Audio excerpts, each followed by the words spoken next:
49 అంటే సంతానం, 49 అంటే సంతోషం. Hi viewers, welcome to I dream. నేను మీ హోస్ట్ అపర్ణ. ఈరోజు మనం 49 సికింద్రాబాద్ బ్రాంచ్కి వచ్చేసామన్నమాట. ఇక్కడ మనతో పాటు డాక్టర్ మృదుల గారు ఉన్నారు, సీనియర్ ఫర్టిలిటీ కన్సల్టెంట్. సో అసలు ఓవరీస్లో ఎగ్ రిజర్వ్ గురించి ఈరోజు మాట్లాడుకుందాం. సో మరి మృదుల గారిని పలకరిద్దాం. నమస్తే మృదుల గారు. నమస్తే అండి, ఎలా ఉన్నారు? బాగున్నాను. సో మృదుల గారు, ఇన్ఫర్టిలిటీకి one of the main reason అనేది ఎగ్. సో ఎగ్ క్వాలిటీ బాగలేకపోయినా, ఎగ్ సరిగ్గా ప్రొడ్యూస్ అవ్వకపోయినా కూడా మనకి ప్రాబ్లమ్స్ వస్తాయి. కానీ నేను విన్నాను అసలు ఎగ్స్ అనేవి ఒక ఫీమేల్ పుట్టినప్పటి నుండే బ్యాంక్ ఉంటుంది అని. ఇది నిజమేనా అండి? యా, సో మీరు అన్నది కరెక్టే. మనకి ఫీమేల్స్లో మ్యాక్సిమం నెంబర్ ఆఫ్ ఎగ్స్ ఎప్పుడు ఉంటాయి అంటే రూమ్లో ఉన్నప్పుడు, మదర్ రూమ్లో ఉన్నప్పుడు బేబీ లాగా 5th మంత్లో, బేబీ 5th మంత్లో ఉన్నప్పుడు మ్యాక్సిమం నెంబర్ ఆఫ్ ఎగ్స్ ఉంటుంది ఆ బేబీలో. యా, సో ఫీటల్ లైఫ్లో ఫీమేల్కి మ్యాక్సిమం నెంబర్ ఆఫ్ ఎగ్స్ ఉంటాయి. ఆ తర్వాత అవన్నీ తగ్గుతూ ఉంటాయి. బై బర్త్ వచ్చేసరికి చాలా వరకు తగ్గిపోతాయి ఎగ్స్ నంబర్. ఏంటి, మనం అమ్మ కడుపులో పుట్టేటప్పటికే మనది ఎగ్స్ నంబర్ అనేది ఫిక్స్ అయిపోతాయి. ఓకే, ఆ ఎట్రిషియా అంటే డీజనరేట్ అవుతూ ఉంటుంది ఎగ్స్ నంబర్ అనేది. సో చాలా ఉన్న ఎగ్స్ నంబరు మనకి బర్త్కి వచ్చేసరికి 1.5 to 2 million వరకు వచ్చేస్తుంది. దాని తర్వాత మళ్ళీ ఈ డీజనరేషన్ ఎట్రిషియా అంటాం. ఈ ప్రాసెస్ అది కంటిన్యూ అవుతూ ఉంటుంది చాలా ఎక్కువగా. అది మనం మెనార్కీ అంటే ప్యూబర్టీ అటైన్ అయ్యేసరికి, పీరియడ్స్ మనకి ఎప్పుడైతే స్టార్ట్ అవుతాయో ఆ టైంకి వచ్చేసరికి చాలా వరకు తగ్గిపోయి ఆల్మోస్ట్ 3 to 4 lakhs వరకు అట్లానే ఉంటుంది మనకి ఎగ్స్ నంబర్. మిలియన్స్లో ఉన్న ఎగ్స్ నంబరు 3 to 4 lakhsకి వచ్చేస్తుంది మన మెనార్కీ వచ్చేసరికి. 2 million అంటే దాదాపు 20 లక్షల ఎగ్స్. అసలు మనం ఏజ్ లోకి వచ్చేటప్పటికి తగ్గిపోతుంది, చాలా తగ్గిపోతుంది.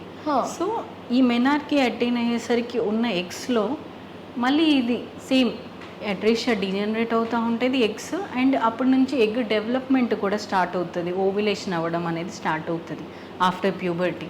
సో ఇట్లా మన ఎవ్రీ మంత్ కొన్ని ఫాలికల్స్ రిక్రూట్ అవ్వడము, ఎగ్ డెవలప్ అవ్వడము, ఒక ఎగ్ డెవలప్ అవుతుంది ఎవ్రీ మంత్, మిగిలినవన్నీ డీజనరేట్ అయిపోతాయి. సో ఒక ఎగ్ డెవలప్ అయ్యి ఓవ్యులేషన్ అయ్యి ఒకవేళ ప్రెగ్నెన్సీ వచ్చిందంటే ఓకే, ప్రెగ్నెన్సీ రాలేదు అంటే మళ్ళీ పీరియడ్స్ స్టార్ట్ అవ్వడం, మళ్ళీ ఎగ్స్ రిక్రూట్ అవ్వడము, ఓవ్యులేషన్ అవ్వడం, ఇది అంతా సైకిల్ ప్రాసెస్ జరుగుతుంది. సో ఈ ఫిక్స్డ్ నెంబర్ ఆఫ్ ఎగ్స్లోంచి ఎవ్రీ మంత్ పోతూ ఉంటాయి ఎగ్స్ ఆ బ్యాంక్లోంచి. మీరు అన్నట్టు పోతూ ఉంటే ఏమవుతుంది, రిజర్వ్ అనేది తగ్గుతుంది.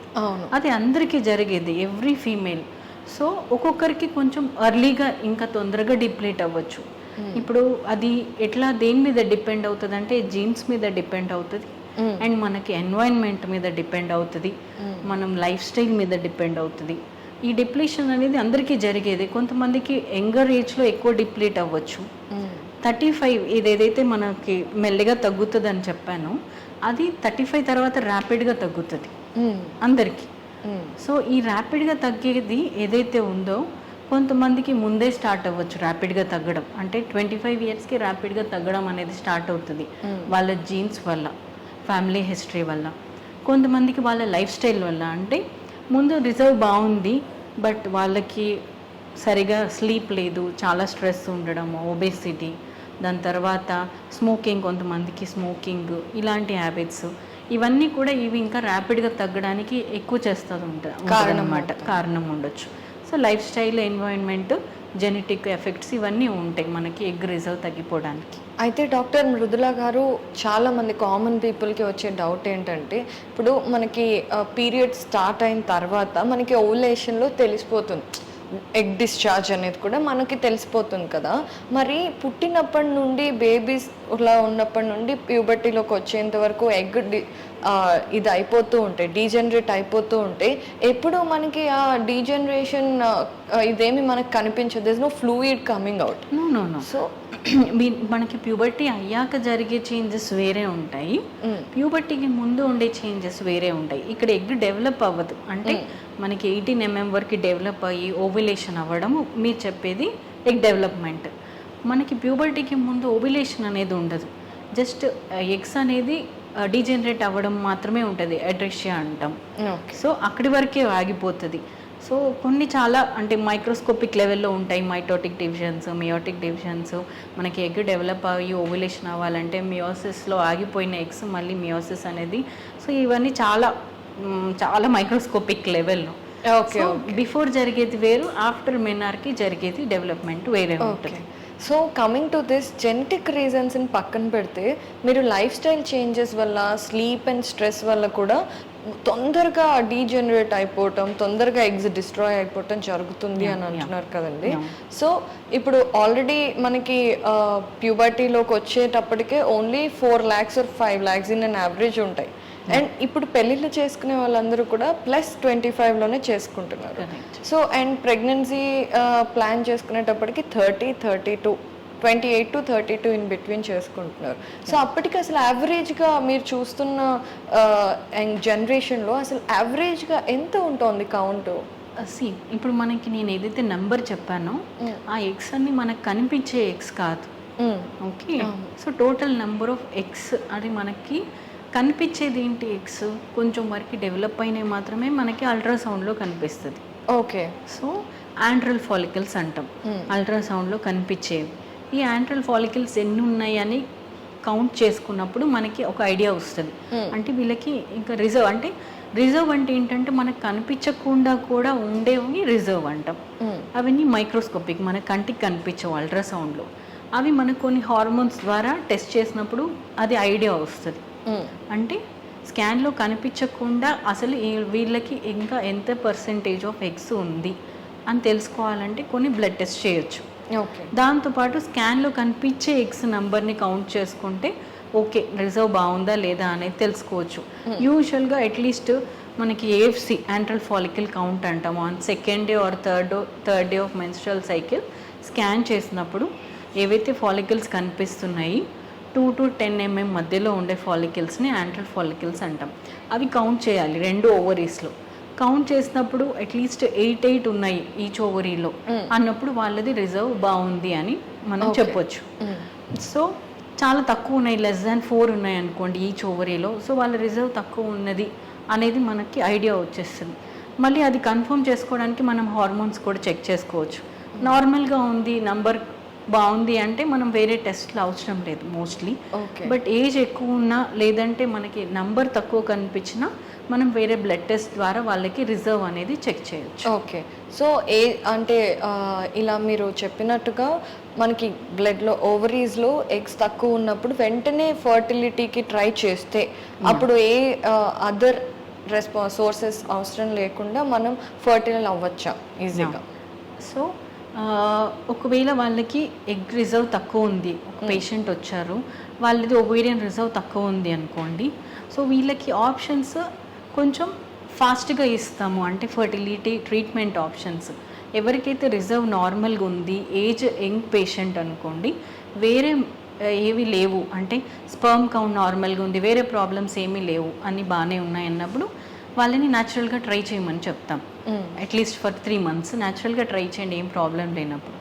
అది మనకి ఏజ్ ఎక్కువ ఉన్న పేషెంట్ వచ్చారు, వాళ్ళది ఎగ్ రిజర్వ్ ఆల్రెడీ చాలా తక్కువ ఉంది అన్నప్పుడు కొంచెం ఫాస్ట్గా అంటే న్యాచురల్గా ట్రై చేసినప్పుడు కొంచెం ఛాన్సెస్ తక్కువ.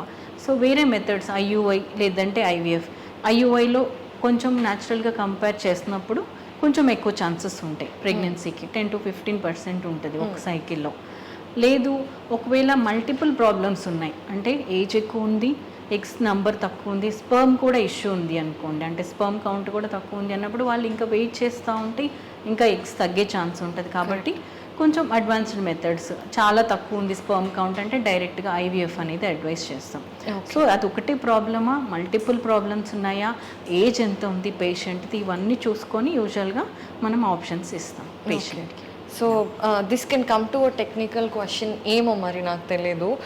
ఇప్పుడు ఓవరీస్లో మనకి మీరు అన్న ఫాలికల్స్ డెవలప్ అయిన తర్వాత they come to fallopian tubes కదండి, to meet the sperm. So చాలా వరకు కూడా క్వాలిటీ ఆఫ్ ద ఎగ్ బాగాలేకపోతే అది ఆ కనెక్ట్ జరగదు అని అంటూ ఉంటారు. సో మీరు ఎగ్ని ఓవరీస్లో ఉన్నప్పుడు చూసినప్పుడే ఆ క్వాలిటీ అనేది తెలుస్తుందా, ఫెలోపియన్ ట్యూబ్స్ వరకు వెళ్ళే ఛాన్స్ ఉంది అనేది మీరు కనిపెట్టగలుగుతారా? లేదు.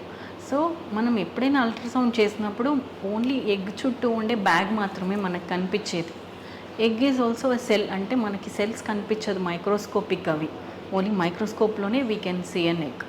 సో మనకి స్కాన్ చేసినప్పుడు మీకు ఎగ్ బాగుంది, పెరిగింది అని చెప్పారంటారు, ఎగ్ రిలీజ్ అయింది అని చెప్పారంటారు. బట్ ఇదంతా ఏంటంటే ఓన్లీ ఎగ్ చుట్టూ ఉండే బ్యాగ్ మాత్రమే. ఆ బ్యాగ్ పెరుగుతుంది అన్నప్పుడు పెరిగింది అంటారు, ఆ బ్యాగ్ కొలాప్స్ అయిపోయింది అంటే ఓకే మీకు ఓవ్యులేషన్ అయింది అనేది చెప్తారు. బట్ క్వాలిటీ అనేది మనము స్కాన్లో అసెస్ చేయలేం. క్వాలిటీ అనేది మనం ఎప్పుడు చెప్పగలుగుతాం అంటే ఆ ఎగ్ బయటికి తీసి మైక్రోస్కోప్లో చూసినప్పుడే బాగుంది లేనిది చెప్పొచ్చు. అందుకే when you try naturally or IUI చేసినప్పుడు మనం ఈ సక్సెస్ రేట్ అనేది చాలా తక్కువగా చెప్తాం. మీకు అనిపించవచ్చు ఎంత తక్కువ ఉంటుందా, 5% అయినా, ఐయుఐలో 10 to 15% అయినా, ఎందుకు ఎగ్ రిలీజ్ అయింది అన్నారు కదా, ప్రెగ్నెన్సీ రావాలి కదా అని. సో ఇది ఎందుకు అంటే మనకి quality of egg we cannot decide on scan. ఇంకొకటి మనకి ఫెలోపియన్ ట్యూబ్స్ ఫంక్షన్ కూడా టెస్ట్ చేయలేము స్కాన్ ద్వారా, కానీ ఏ టెస్ట్ చేసినా కూడా ట్యూబ్స్ సరిగ్గా పనిచేస్తున్నాయా లేదా, అంటే ఎగ్ని తీసుకోవాలి, ట్యూబ్స్ ఎగ్ని ట్రాన్స్పోర్ట్ చేయాలి, ఫర్టిలైజేషన్ని సపోర్ట్ చేయాలి, ఫర్టిలైజేషన్ అయ్యాక ఎంబ్రియోని కూడా ట్రాన్స్పోర్ట్ చేయాలి. ఇదంతా ట్యూబల్ ఫంక్షన్ టెస్ట్ చేయడానికి ఏం టెస్ట్ ఉండవు, ఓన్లీ పేటెన్సీ అంటే ఓపెన్ ఉందా బ్లాక్ ఉందా తెలుసుకోవడానికి మాత్రం టెస్ట్ ఉంటాయి. సో అందుకని మనము ఈ న్యాచురల్గా లేదంటే ఐయుఐ అప్పుడు ఇంత సక్సెస్ రేట్స్ అనేది చెప్తాం. మోస్ట్ ఆఫ్ దెమ్ అన్నీ బాగున్న వాళ్ళు యూజువల్గా మెడిసిన్స్ లేకుండానే కన్సీవ్ అయిపోతారు. అన్నీ బాగున్న వాళ్ళు ఏదైనా ప్రాబ్లం ఉంటేనే మనకి ఫర్టిలిటీ ట్రీట్మెంట్ దాకా వస్తారు. సో న్యాచురల్గా రావట్లేదు అన్నప్పుడు ఐయుఐ చెప్తాము. ఐయుఐలో కూడా రావట్లేదు బట్ అన్నీ నార్మల్గానే ఉన్నాయి అంటే అన్ఎక్స్ప్లెయిన్ లాగా వాళ్ళకి నెక్స్ట్ ఐవీఎఫ్ ఆప్షన్ చేస్తాం. Okay. So is there any source quality of the egg maintain చేయడానికి కానివ్వండి, ఇప్పుడు మన హెల్త్ మెయింటైన్ చేయడానికి ఫుడ్స్ ఉంటాయి, అలా ఏదన్నా మన క్వాలిటీ ఆఫ్ ఎగ్ ఇంప్రూవ్ చేసుకోవడానికి ఫుడ్స్ ఉంటాయా, అవి హెల్ప్ చేయగలుగుతాయా? క్వాలిటీ వచ్చేసరికి మోస్ట్లీ మనకి ఎగ్ క్వాలిటీ డిపెండ్ అయ్యేది జీన్స్ మీద, జెనెటిక్స్ మీద. సో లైక్ జీన్స్ అనేది మనం చేంజ్ చేయలేము ఎప్పుడైనా, ఓన్లీ అది క్వాలిటీ మెయింటైన్ చేయొచ్చు. జనరల్ హెల్త్ మీరు ఎట్లా అయితే నార్మల్గా హెల్తీ ఫుడ్ తీసుకోవడము, ఎక్సర్సైజ్, ఫిజికల్ యాక్టివిటీ ఉండేలా చేసుకోవడం, వెయిట్ ఎక్కువ పుట్ ఆన్ అవ్వకుండా చూసుకోవడం, sleep, yoga, meditation, stress levels తగ్గించుకోవడానికి, అండ్ వేరే హ్యాబిట్స్ ఏం లేకుండా లైక్ స్మోకింగ్ అన్నప్పుడు ఓన్లీ యాక్టివ్ స్మోకింగ్ ఒకటే కాదు, ప్యాసివ్ స్మోకింగ్ కూడా ఎఫెక్ట్ ఉంటుంది. అంటే పక్కన ఎవరైనా స్మోక్ చేస్తున్నప్పుడు కంటిన్యూస్ ఎక్స్పోజర్ ఉంటే కూడా దాని ఎఫెక్ట్ కూడా ఉంటుంది.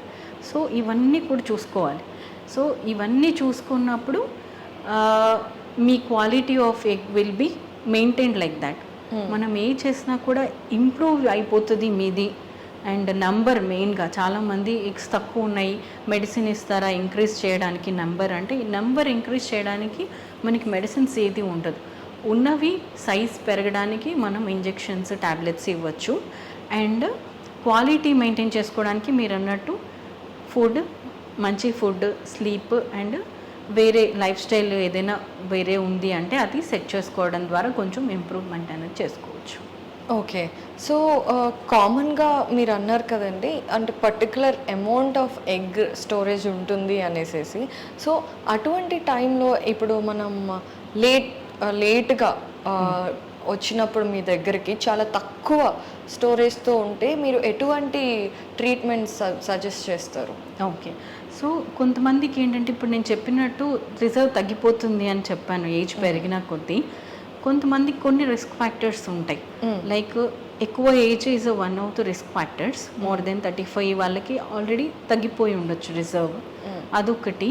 అండ్ ఏజ్ తక్కువ ఉన్నా కూడా ఎండోమెట్రియోసిస్ ప్రాబ్లం ఉంటుంది కొంతమందికి. ఎండోమెట్రియాటిక్ సిస్ట్స్ ఉంటాయి ఓవరీస్లో, వీళ్ళకి కూడా కొంచెం తొందరగా డిప్లీట్ అయ్యే ఛాన్సెస్ ఉంటుంది. కొంతమందికి ముందు ఏదో ఓవేరియన్ సిస్ట్ వల్లనో దేనివల్లనో ఓవేరియన్ సర్జరీస్ అయి ఉంటాయి, సిస్ట్ తీసేశారు, లేదంటే కొంతమందికి ఓవరీనే తీసేశారు, ఒక ఓవరీ తీసేశారు. ఇట్లాంటి హిస్టరీ ఉంటే వాళ్ళు కంపల్సరీ కొంచెం ముందు జాగ్రత్తగా ముందు టెస్ట్ చేసుకోవాల్సి ఉంటుంది ఓవేరియన్ రిజర్వ్. కొంతమందికి ముందు ఏదైనా వేరే క్యాన్సర్కి కీమోథెరపీ తీసుకోవడము, రేడియోథెరపీ తీసుకోవడము, ఇవి కూడా ఎక్కువ ఎఫెక్ట్ ఉంటుంది మనకి జర్మ్ సెల్స్ మీద, ఓవరీ మీద. సో ఇట్లాంటి హిస్టరీ ఏదైనా ఉన్న వాళ్ళు తప్పకుండా కొంచెం ముందుగా రిజర్వ్ టెస్ట్ చేసుకొని వాళ్ళ రిజర్వ్ బాగుంది అంటే ఓకే, వాళ్ళు కొంచెం వెయిట్ చేయొచ్చు ప్రెగ్నెన్సీ కోసం. చాలా తక్కువ ఉంది ఆల్రెడీ రిజర్వ్ అంటే ఇంకా ఎక్కువ టైం వేస్ట్ చేయొద్దు. సో మా దగ్గరికి వచ్చేసరికి ఆల్రెడీ తగ్గిపోయి ఉంది అనుకోండి, మీరు అన్నట్టు చాలా తక్కువ ఉంది ఓవేరియన్ రిజర్వ్, AMH 0.1 0.2 ఉండొచ్చు. యూజువల్గా మోర్ దెన్ 3 ఉంటే పర్వాలేదు నార్మల్ AMH అనేది. సో లెస్ దెన్ 0.1 కూడా చూస్తాం, 0.2 0.3 లెస్ దెన్ 1 AMH. సో ఇట్లాంటి వాళ్ళకి ఎటువంటి ట్రీట్మెంట్ ఆప్షన్స్ ఉంటాయి. సో ఇది మెయిన్గా వాళ్ళ ఏజ్ మీద డిపెండ్ అవుతుంది. సో యంగ్ పేషెంట్ అనుకోండి, లెస్ దెన్ 35 years ఉన్నారు, వేరే ప్రాబ్లం ఏం లేదు, స్పర్మ్ నార్మల్ ఉంది, ట్యూబ్స్ బాగున్నాయి, ఓకే, ఎగ్ ఓవ్యులేషన్ అవుతుంది అన్నప్పుడు వాళ్ళకి 1-2 cycles they can try naturally. But ఎక్కువ సైకిల్స్ న్యాచురల్గా ట్రై చేసి ఇంకా టైం ఎక్కువ వేస్ట్ అవుతాయి, ఇంకా తగ్గిపోతుంది, ఎగ్స్ 0 కూడా అయిపోవచ్చు. కాబట్టి కొంచెం ఫాస్ట్గా వేరే IUI methods, IVF methods suggest చేస్తాం. ఓకే. ఆల్రెడీ వాళ్ళకి వేరే ప్రాబ్లమ్స్ కూడా ఉన్నాయి, లైక్ ట్యూబల్ బ్లాక్ ఉండొచ్చు, లేదంటే స్పర్మ్ ప్రాబ్లం కూడా ఉండొచ్చు అసోసియేటెడ్గా. సో ఇట్లాంటి వాళ్ళకి ఇంకా టైం ఎక్కువ లేదు, ఆల్రెడీ ఎగ్స్ కూడా తక్కువ ఉన్నాయి కాబట్టి డైరెక్ట్గా IVF అనేది సజెస్ట్ చేస్తాం. ఈ IVFలో కూడా ఏమో చాలా తక్కువ ఉన్న వాళ్ళకి నెంబర్ ఆఫ్ ఎగ్స్ తక్కువ వచ్చే ఛాన్సెస్ ఉంటాయి, నెంబర్ ఆఫ్ ఎంబ్రియోస్ తక్కువ ఉండే ఛాన్సెస్ ఉంటాయి. అండ్ ఒకసారి మనకి తక్కువ వచ్చాయి, ఒకటే ఎగ్ రావచ్చు, ఒక్కొక్కసారి ఒకటే ఎంబ్రియో రావచ్చు, అప్పుడు మళ్ళీ ఎగ్ పికప్కి వెళ్ళాల్సి రావచ్చు. అంటే మల్టిపుల్ టైమ్స్ IVF చేసుకొని ఎంబ్రియో పూల్ చేసుకోవచ్చు. సో ఎప్పుడైతే మనకి సరిపోని ఎంబ్రియోస్ వచ్చాయి ట్రాన్స్ఫర్కి, సో 2 times కూడా పికప్ చేసుకునే వాళ్ళు ఉంటారు, 3 times కూడా ఎగ్ పికప్ చేసుకునే వాళ్ళు ఉంటారు. ఆ ఎంబ్రియో పూల్ చేసుకొని వాళ్ళ ఎగ్ తోటి ప్రెగ్నెన్సీ ఛాన్సెస్ అయితే ఉంటాయి, డైరెక్ట్గా డోనర్ ఆప్షన్కి వెళ్ళకుండా. అయితే ఇప్పుడు మీరు అన్నారు కదా, ఎవ్రీ టైం మనకి అట్లీస్ట్ 2 ovaries హెల్దీగా అయిన యావరేజ్ చూసుకుంటే కనీసం అటు 4 ఇటు 4 ఎగ్స్ వస్తాయి అనేసి. మరి ఫెలోపియన్ ట్యూబ్లోకి ఒకటే ఎగ్ వెళ్తే మిగతా అన్ని ఎగ్స్ ఎలా డిస్ట్రాయ్ అవుతాయి? ఇప్పుడు 4 అనేది నేను యాంట్రల్ ఫాలికల్స్ అంటే పీరియడ్ సెకండ్ డే చూసేవి, అంటే ఇంకా డెవలప్ అవ్వనివి అవి. ఓకే. సో మనకి న్యాచురల్గా బాడీలో మెకానిజమ్స్ ఉంటాయి, అంటే అన్ని ఎగ్స్ పెరిగి అన్ని ప్రెగ్నెన్సీస్ వస్తే 8 pregnancies రాలేదు 1 cycleలో. సో బై నేచర్ ఒక ఎగ్ డెవలప్ అవుతుంది మన హార్మోనల్ మెకానిజమ్స్ వల్ల. ఏదైతే మంచి క్వాలిటీ ఉంది నేచర్ విల్ సెలెక్ట్, ఆ ఎగ్ డెవలప్ అయ్యి మిగిలిన ఎగ్స్ అన్ని తగ్గిపోతాయి. ఎస్. సో ఆ ఒక ఎగ్ డెవలప్ అవుతుంది. ఈ IVF మనకి ఇంజెక్షన్స్ ఇచ్చినప్పుడు అంటూ ఉంటారు ఎగ్స్ అన్నీ అయిపోయాయి మాయి, చాలా ఎగ్స్ తీసుకున్నారు, ఎగ్స్ అయిపోయినాయా అనేసి వాళ్ళకి డౌట్ ఉంటుంది. సో అట్లా ఉండదు. ఇవేవైతే 4 అన్నానో ఆ యాంట్రల్ ఫాలికల్స్ డీజనరేట్ అవ్వకుండా అవన్నీ కూడా డెవలప్ అవ్వడానికి ఇంజెక్షన్స్ యూజ్ అవుతుంది. ఓకే. సో ఏవైతే మనకి వేస్టేజ్ అయిపోతున్నాయో అవి వేస్ట్ అవ్వకుండా మనం యూజ్ చేసుకుంటున్నాం. ఆ మంత్లో ఉన్న ఎగ్స్ మాత్రమే డెవలప్ అవుతాయి, ఇంకా ఓవేరియన్ రిజర్వ్ వాళ్ళది ఎలా ఉందో అలాగే ఉంటుంది. ఓకే. సో ఓన్లీ రిలీజ్ అయిన వాటిని మాత్రమే డెవలప్ చేస్తారు. అయితే డాక్టర్ మృదుల గారు, ఈ మధ్య కొన్ని కేసెస్ చూస్తూ ఉన్నాం, న్యూస్లో కూడా వింటూ ఉన్నాం, ఆఫ్టర్ మెనోపాజ్ కూడా ఒక ఆవిడ 50 yearsకి కూడా she delivered a baby. How do you see this things? Menopause అయిపోయాక కూడా ఎగ్ రిజర్వ్ ఉందా ఆమెలో? యూజువల్గా మెనోపాజ్ అయ్యాక ప్రెగ్నెన్సీ రాదు, బికాజ్ మనకి ఎగ్స్ రిజర్వ్ అంతా తగ్గిపోయాకనే పీరియడ్స్ అనేది స్టాప్ అయిపోతాయి. మెనోపాజ్ అంటాం అప్పుడు మాత్రమే. మెనోపాజ్ తర్వాత ప్రెగ్నెన్సీ వచ్చింది అన్నప్పుడు యూజువల్లీ వీళ్ళు ఏదైనా రిప్రొడక్టివ్ ట్రీట్మెంట్ తీసుకొని ఉండొచ్చు, ART మెథడ్స్. ఓకే, ఆర్టిఫిషియల్గా ఏదైనా మెథడ్స్ లైక్ డోనర్ ఎగ్ తోటి IVF చేసుకొని ప్రెగ్నెన్సీ వచ్చి ఉండొచ్చు. ఓకే, బట్ ఇప్పుడు ఏంటంటే మనకి ART లా కూడా ఉంది, అంతకు ముందులాగా ఎవరికి పడితే వాళ్ళకి ట్రీట్మెంట్ చేసి ప్రెగ్నెన్సీ రావడానికి లేదు. మనకి ART గైడ్లైన్స్ ప్రకారం age of the female should be less than 50 years. అంటే 50 years లోపు ఉంటేనే మనం ఏదైనా ట్రీట్మెంట్ ఇవ్వడానికి ఉంటుంది ప్రెగ్నెన్సీ కోసం. ఇప్పుడు ఫర్ ఎగ్జాంపుల్ 55 years వచ్చారు ఫీమేల్, నాకు కావాలి IVF చేయండి అంటే చేయలేము. ఓకే, సో దానికి ఏజ్ గైడ్లైన్స్ కూడా ఉంటుంది. Female age should be 50 years కంటే తక్కువ అండ్ మేల్ 55 కంటే తక్కువ ఉండాలి, అప్పుడు మాత్రమే మనము ప్రెగ్నెన్సీకి ట్రీట్ చేసుకోవచ్చు. ఓకే. సో ఎప్పుడైనా సరే ఫస్ట్ మనం చేయించుకోవాల్సింది మన ఓవరీస్లో ఎగ్స్ ఎలా ఉన్నాయనేది ఫస్ట్ మనం చూసుకొని దాన్ని బట్టి న్యాచురల్గా ట్రై చేయొచ్చా లేదంటే మనం ఏదైనా ట్రీట్మెంట్కి వెళ్ళాలా అనేది డిసైడ్ చేసుకోవచ్చు. ఓకే అండి, సో ఈరోజు అసలు ఈ ఎగ్స్ గురించి చాలా చక్కగా వివరించి చెప్పారు. Thanks a lot. Thank you.